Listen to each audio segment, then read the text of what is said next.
Sebab itulah berkatnya.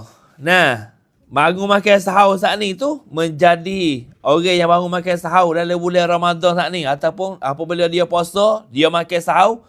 Nah, maka menjadikan orang itu mendapat peluang semasa bangun makan sahur dia pada waktu jam malam untuk mengerjakan suatu amal ibadat, dan juga boleh dia tu berdoa kepada Allah Subhanahu wa ta'ala. Nah, kerana pada masa suluh malam tu, masa waktu kita makan sahur tu, doa piye tu Tuhan nak makbul sangatlah. Tuhan terima sangatlah doa piye tu.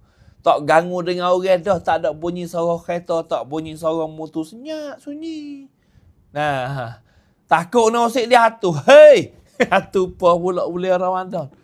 Nah, tu tak ada tambah habis dah. Setel-setel tak ada saya habuk pun bulan puasa ni. Dah bangun kok. Allah munajat akid tangan tinggi, ya Allah ya Tuhan kami. Bini hamba ni wahai mengepek ya Allah.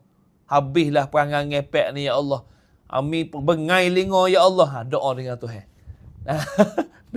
Nak molek kali dengan bini lek belakang. Akid tangan tinggi, ya Allah ya Tuhan kami. Dah, keruding. Macam mana? Akid tangan tinggi. Dek kata Ami belakang dah. Baca doa, ya Allah ya Tuhan kami. Bini hamba ni wahai ngepek ya Allah. Kami tak tahu nak oyak macam mana dah ya Allah. Ngepek pagi petang siang malam ya Allah. Tagi lengah lek sana tu, mampu kau Dah. Minta waktu sahur tu. Dah, bini duduk belakang aku amin tak khabar. Duduk mengatuk belai-belai kan? Amin. Hai sok tak ngepek lah weh. Tu doa mustajab dia panggil. Ni duk mengadu kau orang yang tak jadi. Nak ngadu Tuhan ke apa-apa. Ngadu Tuhan. Royak Tuhan. Minta Tuhan insya-Allah. Ngadu kat manusia tak jadi. Tu minta waktu sahur tu. Molek sekali dah. Tak ada dah waktu hak molek. Kerana waktu tu Tuhan mustajab doa. You tak ada bimbang dengan benda-benda lain dah. Nak royak tu waktu sahur saat ni tu makbul doa padanya. Lebih lagi kalau ia meneruhkan ibadatnya hingga terbit fajar. Hak molek lagi kok. Jok pada makan sahur saat ni. Ada masa lagi maya sunat sikit zikrullah, baca Quran hingga sampai masuk waktu subuh. Hak tu molek sekali. Allah ni peluang. Boleh puasa ya kita boleh buat. Boleh lain tak buat kita ni. Hamba diri adik akak tahulah.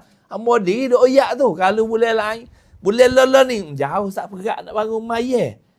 Nak bangun maya tahajud. Kemat dulu. Hamba lah adik akak dok tu. Nak bangun maya tahajud. Oh, tak.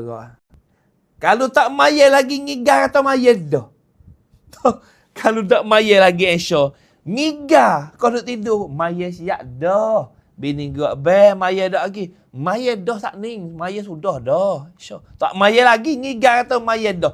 Jari ada orang kita ni kalau tak maya lagi, kalau jari ada orang kita kalau dia tidur, dia tak maya lagi, dia ngigar atau tak semaya lagi jari.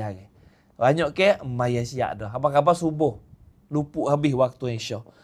Tu manusia nak oyak.